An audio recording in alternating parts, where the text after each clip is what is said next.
ધોરણ 6 પ્રકરણ 7 ગુપ્ત યુગ અને અન્ય શાસકો। ઈસુની 3જી સદીમાં મગધમાં પ્રભાવશાળી ગુપ્ત વંશની સત્તા સ્થપાઈ। ગુપ્ત વંશે ભારતમાં રાજકીય એકતા, શાંતિ અને સુરક્ષા સ્થાપી। તેનાથી અપૂર્વ સમૃદ્ધિ આવી। આથી ગુપ્ત યુગને ભારતનો સુવર્ણ યુગ કહેવામાં આવે છે। સુવર્ણ યુગ એટલે દેશની સમગ્ર પ્રજાની સર્વોત્કૃષ્ટ પ્રગતિ, આબાદી। ગુપ્ત સમ્રાટોએ લોકોને શાંતિ અને સમૃદ્ધિ આપી, જેની પ્રશંસા વિદેશી મુસાફરોએ પણ કરી છે। ગુપ્ત યુગનો સુવર્ણ યુગ ઘણે અંશે ગુપ્ત સમ્રાટોનું સર્જન હતું। ચંદ્રગુપ્ત પહેલો મગધના સામ્રાજ્યમાં શ્રીગુપ્ત ગુપ્ત વંશનો સ્થાપક હતો। તેના પુત્રનું નામ ઘટોત્કચ ગુપ્ત હતું। ઘટોત્કચ ગુપ્તના અનુગામી રાજા તરીકે ચંદ્રગુપ્ત પ્રથમ ઈસવીસન 319 પાટલીપુત્રની ગાદીએ આવ્યો। તેણે શક્તિશાળી લિચ્છવી જાતિની કન્યા કુમારદેવી સાથે લગ્ન કર્યા। લિચ્છવીઓની સહાયથી તેણે મગધના રાજ્યનો વિસ્તાર કર્યો। તેણે મગધની પાસેના પ્રયાગરાજ એટલે કે અલ્હાબાદ, સાકેત, અયોધ્યા જીતી લઈ મગધનો વિસ્તાર વધાર્યો।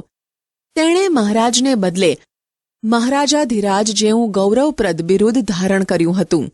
તેણે પોતાની સત્તા અને પ્રતિષ્ઠાની પ્રતીતિ કરાવવા સોનાના સિક્કા બહાર પડાવ્યા હતા। તેનો રાજ્યાભિષેક થયો ત્યારથી તેણે ગુપ્ત સંવત શરૂ કરાવ્યો। સૌરાષ્ટ્રના વલ્લભી રાજ્યના શાસકોએ પણ આ ગુપ્ત સંવતનો સ્વીકાર કર્યો હતો। ગુપ્ત સંવતના આરંભના કારણે હિંદના ઇતિહાસમાં કાળગણના અને કાળક્રમ અનુસાર ઐતિહાસિક બનાવોની ગોઠવણી શક્ય બની। સમ્રાટ સમુદ્રગુપ્ત ચંદ્રગુપ્ત પ્રથમ પછી તેનો પ્રતાપી પુત્ર સમુદ્રગુપ્ત ગાદીએ આવ્યો। સમુદ્રગુપ્તના સમયની માહિતી પ્રયાગરાજના સ્તંભલેખ એટલે કે પ્રયાગ પ્રશસ્તિ અને તેના સિક્કાઓમાંથી મળે છે। આ પ્રશસ્તિ રાજકવિ હરિશેણે રચી છે। તેમાં સમ્રાટ સમુદ્રગુપ્તના દિગ્વિજયો અને સાંસ્કૃતિક સિદ્ધિઓ વર્ણવી છે। તેણે ખૂબ જ ઓછા સમયમાં ઉત્તર ભારતના મોટા ભાગના રાજ્યોથી માંડી અફઘાનિસ્તાનના કુષાણ શાસનતંત્ર સુધી તેની વિજયયાત્રા કરી હતી। દક્ષિણમાં લગભગ 12 જેટલા રાજાઓને હરાવ્યા। તેણે આ રાજાઓને હરાવીને તેમના રાજ્યો ખાલસા કરવાને બદલે તેઓને ખંડિયા રાજાઓ તરીકે ડહાપણપૂર્વક પુનઃ સ્થાપિત કર્યા। રાજ્યનો વહીવટ ચલાવવા રાજ્યપાલો અને અધિકારીઓની નિમણૂક કરવામાં આવતી। સમુદ્રગુપ્ત મહાન વિજેતા અને સંસ્કારી સમ્રાટ હતો। તેની સાહિત્યિક સિદ્ધિઓ અને ચારિત્ર્ય પણ નોંધપાત્ર હતા। તેણે અનેક કાવ્યોની રચના કરી કવિરાજનું બિરુદ મેળવ્યું હતું। કમનસીબે તેનું આજે એક પણ કાવ્ય મળતું નથી। એક સિક્કામાં સમુદ્રગુપ્તને વીણા વગાડતો દર્શાવવામાં આવ્યો છે, જે તેનો સંગીત પ્રેમ દર્શાવે છે। તેના શાસનકાળ દરમિયાન અનેક મંદિરો, બૌદ્ધ વિહારો અને જૈન ઉપાશ્રયો બંધાયા હતા।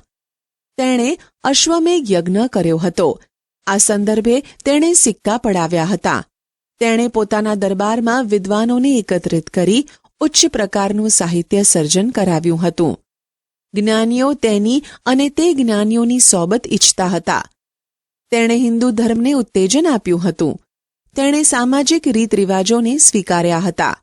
પ્રાચીન ભારતના ઇતિહાસમાં સમુદ્રગુપ્તનું સ્થાન વિશિષ્ટ અને નોંધપાત્ર છે। ગુપ્ત સામ્રાજ્યની મહત્તાનો તે સર્જક હતો। સમ્રાટ ચંદ્રગુપ્ત બીજો વિક્રમાદિત્ય ઈસવીસન 375માં સમુદ્રગુપ્તનું અવસાન થયું। તેના સ્થાને ચંદ્રગુપ્ત બીજો ગાદી ઉપર આવ્યો। તેણે પિતાએ વારસામાં આપેલા વિશાળ સામ્રાજ્યને સફળતાપૂર્વક સાચવ્યું। એટલું જ નહીં, પણ કેટલાક વિજયો મેળવીને સામ્રાજ્યનો વિસ્તાર વધાર્યો। ચંદ્રગુપ્ત બીજો ગુપ્ત વંશનો સૌથી પ્રતિભાશાળી શાસક હતો। તેના સામ્રાજ્યની સરહદો શક રાજ્યને અડકીને આવી હતી। તેણે ગુજરાત ઉપર હુમલો કરી શક ક્ષત્રપ વંશના રાજ્યનો અંત આણ્યો। આ વિજયની યાદમાં શકારી બિરુદ ધારણ કર્યું। તે વિક્રમાદિત્ય પણ કહેવાયો। તેણે 300 વર્ષથી પગદંડો જમાવીને બેઠેલા શક ક્ષત્રપોને હાંકી કાઢવા માટે શક્તિશાળી રાજ્યો સાથે લગ્ન સંબંધો બાંધી તેમની મદદથી પોતાનું સૈન્યબળ વધાર્યું। આ લગ્ન સંબંધો તેને પોતાના સામ્રાજ્યના વિસ્તારમાં અને દુશ્મનોને મહાત કરવામાં ખૂબ ઉપયોગી થયા. તેણે જીતેલો નવો પ્રદેશ ઘણો જ અગત્યનો હતો. ગુજરાત અને સૌરાષ્ટ્રના સમૃદ્ધ પ્રદેશો ભૃગુ કચ્છ, ભરૂચ અને સ્તંભ તીર્થ ખંભાતના ધીકતા બંદરો ગુપ્ત સામ્રાજ્યને મળ્યા. પરિણામે રાજ્યનો દરિયાઈ વેપાર ખૂબ વધ્યો અને ગુપ્ત રાજાઓ અખૂટ સંપત્તિના માલિક બન્યા. ચંદ્રગુપ્ત દ્વિતીયના સમયમાં આવેલા ચીની યાત્રાળુ ફાહિયાએ ગુપ્ત રાજ્ય વહીવટના અને ગુપ્ત સામ્રાજ્યની સમૃદ્ધિના વખાણ કર્યા છે. ચંદ્રગુપ્ત બીજો વૈષ્ણવ ધર્મી હોવા છતાં અન્ય ધર્મો પ્રત્યે ખૂબ આદરભાવ ધરાવતો હતો. તેનો સેનાપતિ આમ્રકાર દેવ બૌદ્ધ ધર્મી અને રાજ્યમંત્રી વરસેન શૈવ ધર્મી હતો. રાજધાની પાટલીપુત્રમાં પણ અનેક બૌદ્ધ મઠો આવેલા હતા. તેના શાસનકાળ દરમિયાન મેળવેલ સાંસ્કૃતિક સિદ્ધિઓને કારણે જ ગુપ્તયુગ સુવર્ણ યુગ બની શક્યો. તે વિદ્વાનો અને કવિઓનો આશ્રયદાતા હતો. સંસ્કૃત ભાષાના મહાન કવિ અને નાટ્ય લેખક કાલિદાસ તેના રાજકવિ હતા. ધન્વંતરી તેના રાજવૈદ્ય હતા.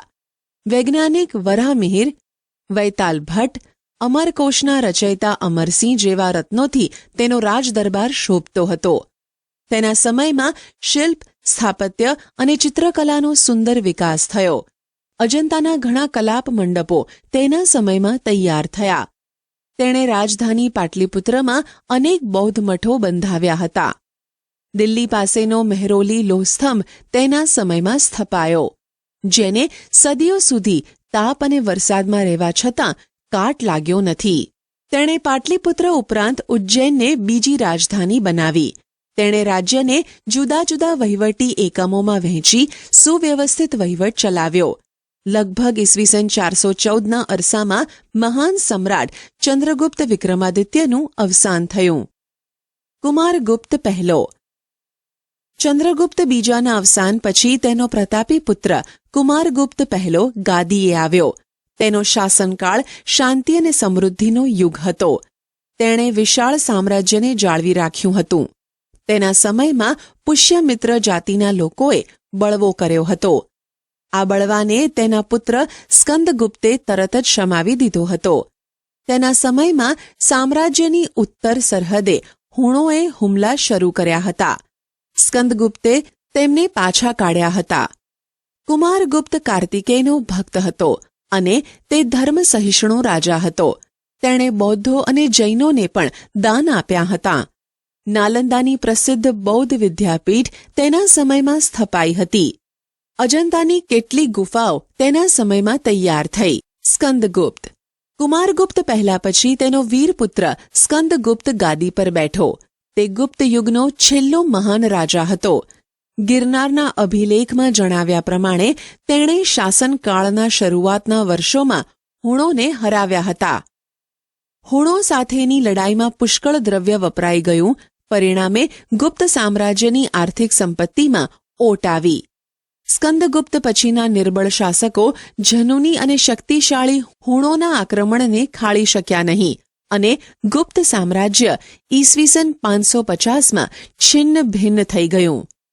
ગુપ્ત યુગની શાસન વ્યવસ્થા.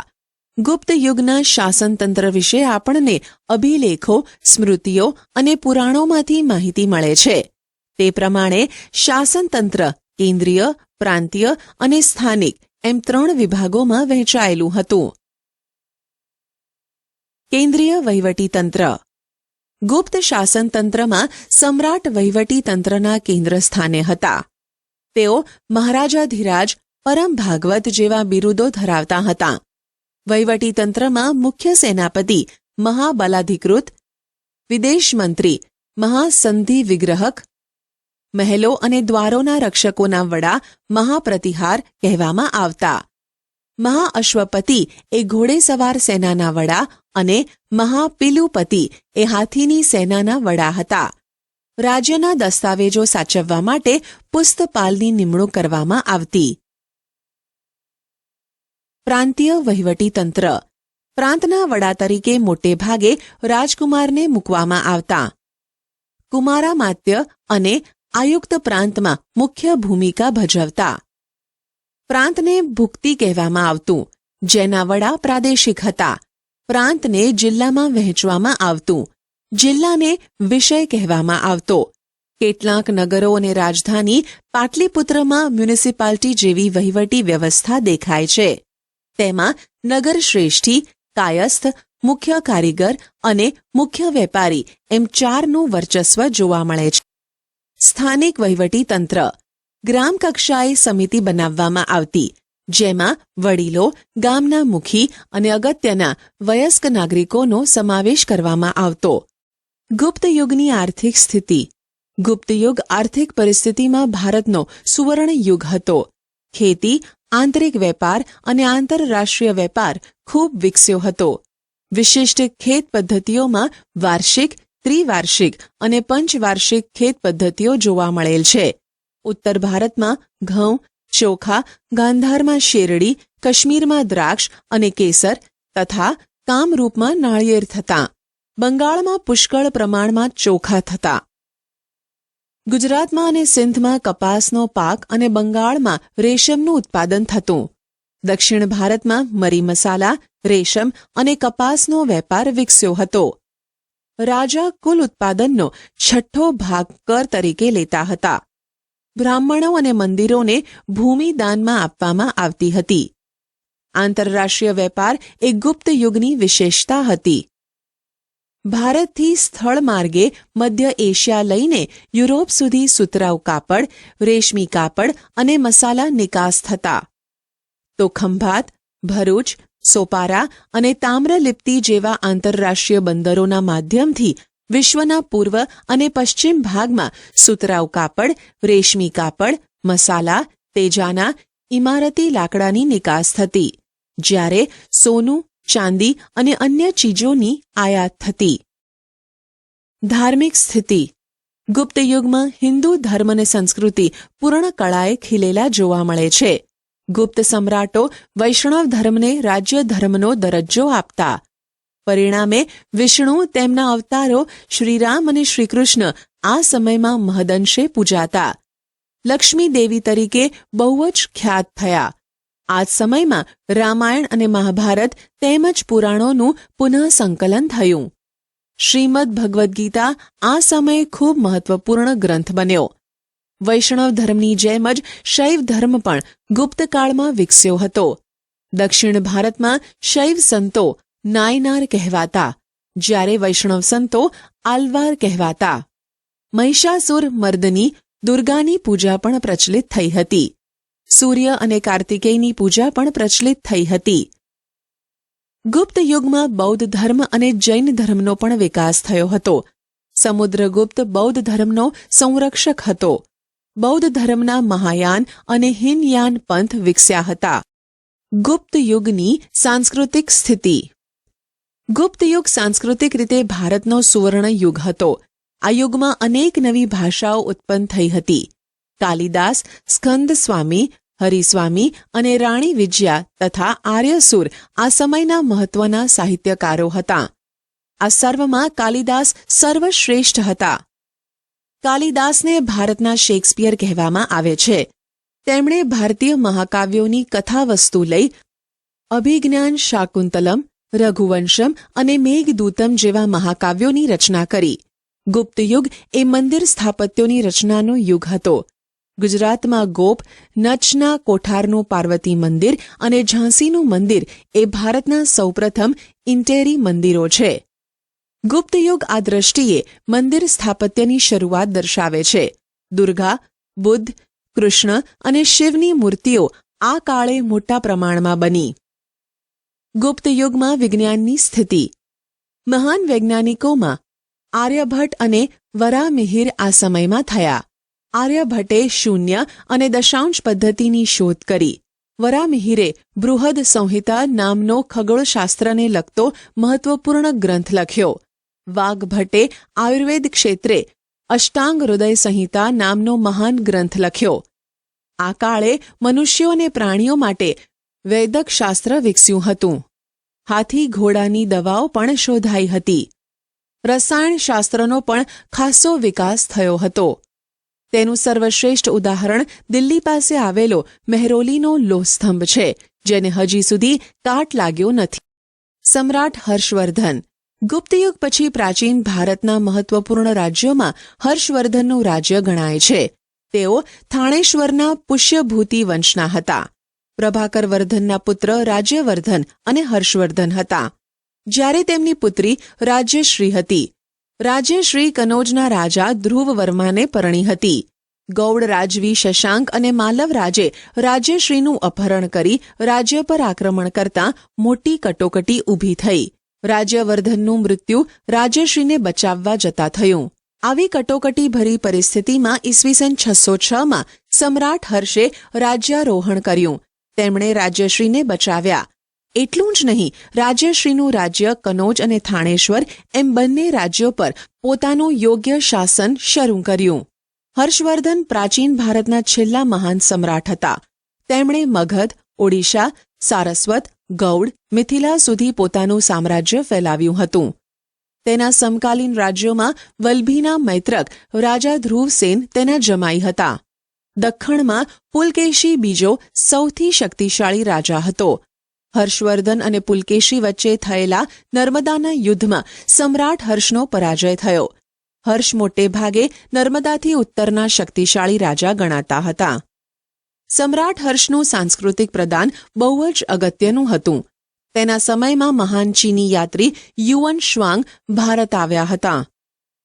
તેમના રાજદરબારમાં રહ્યા હતા. હર્ષ શૈવ ભક્ત હતા અને પછીથી બૌદ્ધ ધર્મના મહાન અનુયાયી બન્યા. તેમણે કનોજમાં યુઅન શ્વાંગના અધ્યક્ષપદે એક ધર્મ પરિષદનું આયોજન કર્યું. બુદ્ધની પ્રતિમાને હાથીની અંબાડી પર મૂકી તેની પૂજા કરાવી, સ્થાપિત કરી હતી.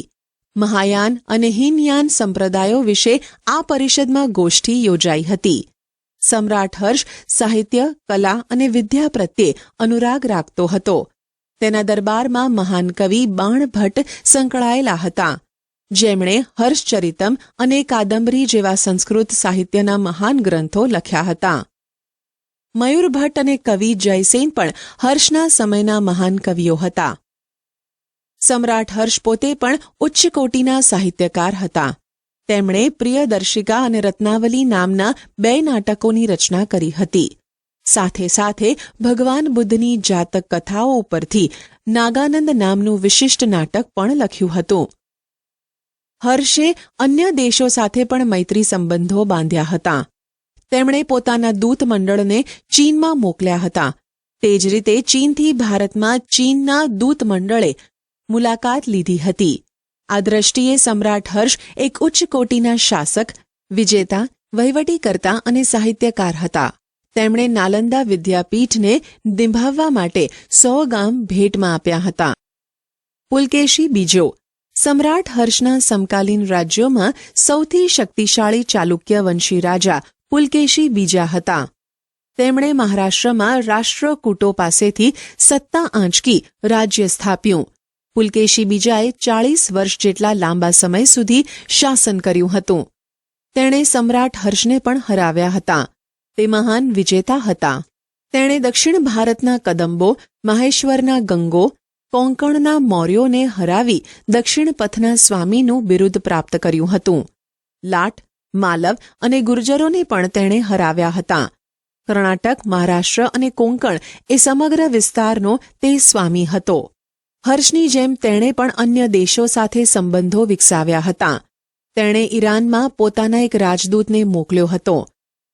ઈરાનના શહેનશાહ ખુશરો બીજા તેના મિત્ર હતા. અન્ય રાજ્યો. આ સમયે અન્ય રાજ્યોમાં કાંચીના પલ્લવો, રાજસ્થાનના ગુર્જર પ્રતિહારો, વલ્ભીના મૈત્રકો, દક્ષિણ ગુજરાતમાં ગુર્જરો, કાશ્મીરમાં કરકોટકો વગેરેનો સમાવેશ થાય છે, જેમાં કાંચીના પલ્લવો સ્થાપત્ય અને કલાને લીધે પ્રખ્યાત થયા હતા. તેમણે બ્રહ્મા, વિષ્ણુ, મહેશની અનેક મૂર્તિઓ શિલાઓમાં કંડારી મંદિરો બંધાવ્યા હતા. મહાબલીપુરમના સમુદ્ર તટે રથ મંદિરો બંધાવનારા પલ્લવોએ ભારતની સાંસ્કૃતિક સમૃદ્ધિમાં વધારો કર્યો છે. કાંજીવરમમાં તેમણે બંધાવેલું કૈલાશનાથ મંદિર તે સમયનું સૌથી શ્રેષ્ઠ મંદિર ગણાવી શકાય.